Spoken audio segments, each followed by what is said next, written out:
You are giving birth. There is no hospital, no monitor beeping, just firelight, low voices, and the hands of women who have done this before. Your body already knows what to do. It has known for hundreds of thousands of years. For most of human history, this scene wasn't rare or desperate. It was simply how humans arrived. Today, birth happens in sterile rooms, timed by clocks, guided by machines that track every heartbeat. But for roughly 300,000 years, it happened like this instead. On the ground, surrounded by people, guided by memory and instinct passed down through generations of women. So what did childbirth actually look like before any of that existed? And why does your own body still carry the marks of a struggle that began the moment your ancestors stood upright? Let's start with a problem written into your skeleton before you were even born.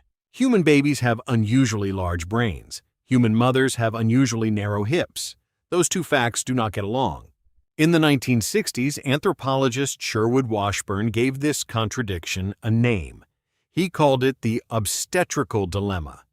Decoded simply, it means this: walking upright on two legs requires a narrow, compact pelvis for balance and efficient movement. But a large brain requires a wide passage for the head to fit through during birth. Evolution had to compromise between two things the body needed equally, and neither side fully won. The compromise it settled on is strange when you think about it. Human babies are born earlier, relative to how developed their brains are, than almost any other primate. A newborn chimpanzee can already grip, climb, and cling to its mother within days. A human newborn can barely lift its own head. Your brain kept growing dramatically after birth, nearly tripling in size across your first few years of life, because it had to leave the womb before it grew too large to pass through. That single trade-off shaped almost everything else about how ancient birth actually happened. Anthropologists Karen Rosenberg and Wenda Trevathan spent years building on Washburn's idea, and in doing so, they noticed something that separates human birth from nearly every other primate on the planet.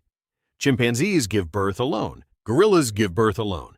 Almost every primate mother handles labor by herself, guided only by instinct, often at night, often in silence. Humans do not. Trevathan's research found that across nearly every documented human culture, mothers sought out assistance during labor, not occasionally, almost universally.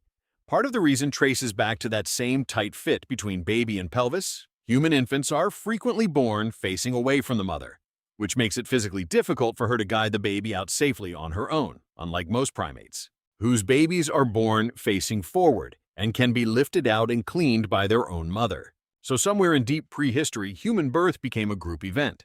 Not a medical intervention, not a luxury, a survival adaptation, as fundamental as fire or tool use. Is there real physical evidence of this? Something beyond theory? There is, and some of it comes straight out of the ground. In Kabara Cave in Israel, researchers uncovered the remains of a Neanderthal skeleton known as Kebara II, dated to roughly 60,000 years ago. His pelvis was remarkably intact, and when paleoanthropologist Eric Trinkus and colleagues examined it, they found something striking. Even Neanderthals, a separate branch of the human family tree, wrestled with the same tight trade-off between a wide birth canal and an efficient upright frame. This wasn't a problem unique to modern humans. It was baked into an entire genus, shared across hundreds of thousands of years and multiple different kinds of humans. More evidence comes from studying people alive today whose way of life echoes the deep past. Anthropologist Nancy Howell spent years documenting the demography of the Dobeju Hwansi, sometimes called the Kung, a hunter-gatherer community in the Kalahari Desert. Her data showed that women rarely labored completely alone. Older women experienced mothers, occasionally a husband nearby. Someone was almost always present, ready to catch, encourage, or simply witness. So picture it. Reconstruct the scene for yourself. You are in labor as the sky turns orange at dusk. Your camp isn't silent around you.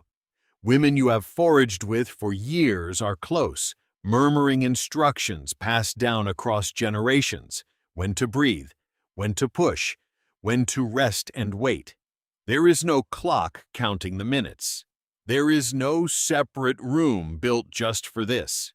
Birth happens where the group already lives, in the middle of ordinary life, because ordinary life is where everything important happens. Someone feeds the fire higher. Someone brings water in a hollowed gourd. If it happens during the day, the group may pause, but rarely stops entirely. Foraging, tool repair, and childcare continue nearby, close enough to help, far enough to give you room. You might assume all of this made birth gentler than the anxious, high-stakes hospital experience of today. It did not. Maternal mortality in ancient and pre-industrial societies was brutally high, with estimates suggesting somewhere between 1% and 2% of births ended in the mother's death, compounded across a lifetime of multiple pregnancies. Infant mortality ran far higher still. Birth wasn't a peaceful ritual. It was one of the most dangerous recurring events in a woman's entire life. Here's the counterintuitive twist. It wasn't a lack of medicine that made ancient birth so risky. Something else made it worse, and that something arrived later than you'd expect. When human groups shifted toward farming roughly 10,000 years ago, diets changed dramatically, leaning heavily on starchy, calorie-dense grains. Denser, more settled populations followed. Some researchers argue this shift may have altered growth patterns and increased average birth weights in certain populations, tightening an already narrow fit even further. Settled farming life also shortened the natural gap between pregnancies. Hunter-gatherer mothers, through extended breastfeeding, often went years between pregnancies without intending to. Farming mothers weaning children earlier tended to give birth more frequently, with less time for the body to recover between one labor and the next. In other words, agriculture, the very thing usually credited with making human life safer and easier, may have made one of life's most dangerous moments both more frequent and more difficult. What never disappeared through any of it was the support itself.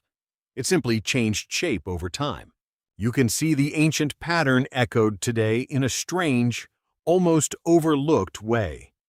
In the 1980s, physicians Marshall Klaus and John Kennel studied what happened when laboring mothers in a Guatemalan hospital were given a calm, continuous companion throughout labor, someone present purely to support rather than perform any medical task. Their research found shorter labors and fewer complications in the mothers who had that steady presence beside them. Decades later, and surrounded by ultrasound machines, epidurals, and monitors, the body still responded to something ancient, something no piece of equipment could replace. Someone simply staying. You don't remember your own birth, obviously. No one does.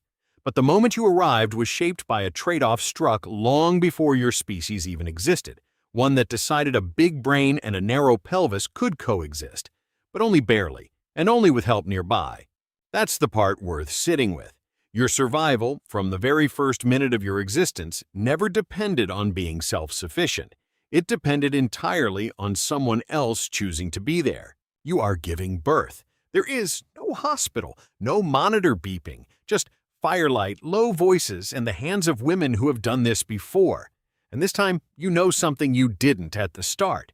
You were never meant to do this alone, and for nearly all of human history, you never had to.